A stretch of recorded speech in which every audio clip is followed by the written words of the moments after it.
বন্ধুরা, দেখা যাবে কুন্তলাকে আটকানোর জন্য দীপা বারবার বলে, ডাক্তারবাবু কুন্তলার কথা শুনবেন না, এতে সোনার ক্ষতি হতে পারে। কিন্তু উর্মি এবং বাড়ির সবাই বিরুদ্ধে যায়।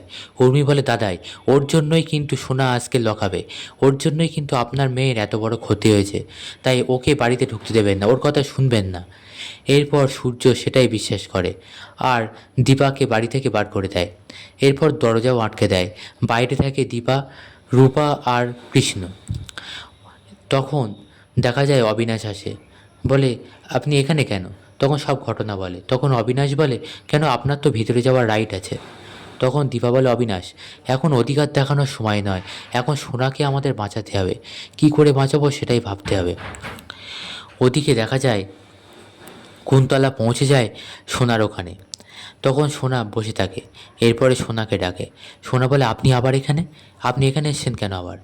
তখন কুন্তলা বলে, সোনা তুমি যদি আমার কথা শোনো আমি তোমাকে বাঁচাতে পারি। শোনো, তুমি বলবে যে তুমি মানসিকভাবে অসুস্থ। তখন সোনা বলে, আমি মিথ্যে বলবো? কেন আমি মিথ্যে বলবো? তখন কুন্তলা বলে, আমি কিন্তু বাঁচাতে পারবো, তুমি যদি এইটা বলো প্রমাণ করার দায়িত্ব আমার।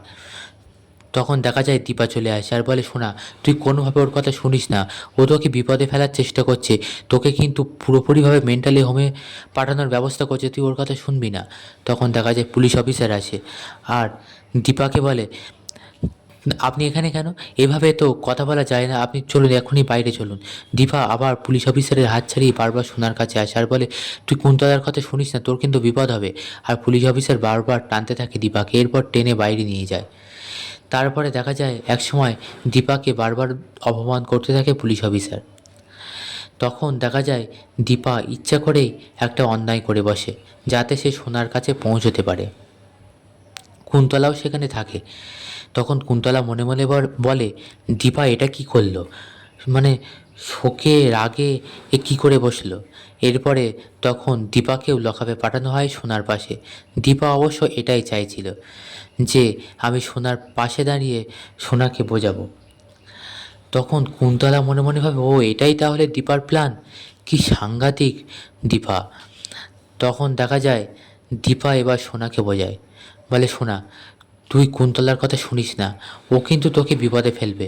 তখন সোনা বলে, তুমি এখানে?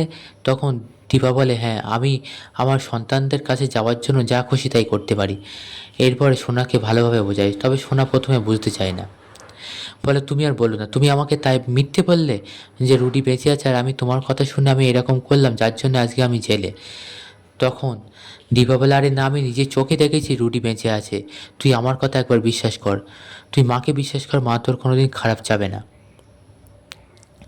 এরপরে দেখা যায় সোনার জন্য যে খাবার নিয়ে আসে জেলে, সেটা সোনা খেতে চায় না। তখন দীপা বলে বারবার খেয়ে নিতে, সোনা খেতে চায় না। তারপর দীপা বলে, তুই যদি আমার কথা না শুনিস তোকে কিন্তু মারবো। এরপর ধমক দেয়। তখন সোনাও দীপার কথা শোনে আর দীপাও সোনাকে খাইয়ে দেয় আর দীপার কথা শুনতে বাধ্য করে। বলে, তুই আমার কথা শোন, তাতে তোর ভালোই হবে। এদিকে দেখা যায় কুন্তলা বাড়িতে পৌঁছে যায়, গিয়ে রুডিকে সবটা খুলে বলে আর বলে, তুই ওকে একদম ভরসা করিস না, মানে ওকে হালকাভাবে নিস না। দীপা কিন্তু খুব সাংঘাতিক। ও মেয়ের কাছে পৌঁছবে বলে, মেয়ের কান ভারী করবে বলে ও লকআপে পর্যন্ত পৌঁছে গেল। তাহলে তুই ভাবতে পারছিস তো বন্ধুরা, পরবর্তী পর্বে দেখা যাবে যে কুন্তলা সোনার লয়ার হয়ে যাবে।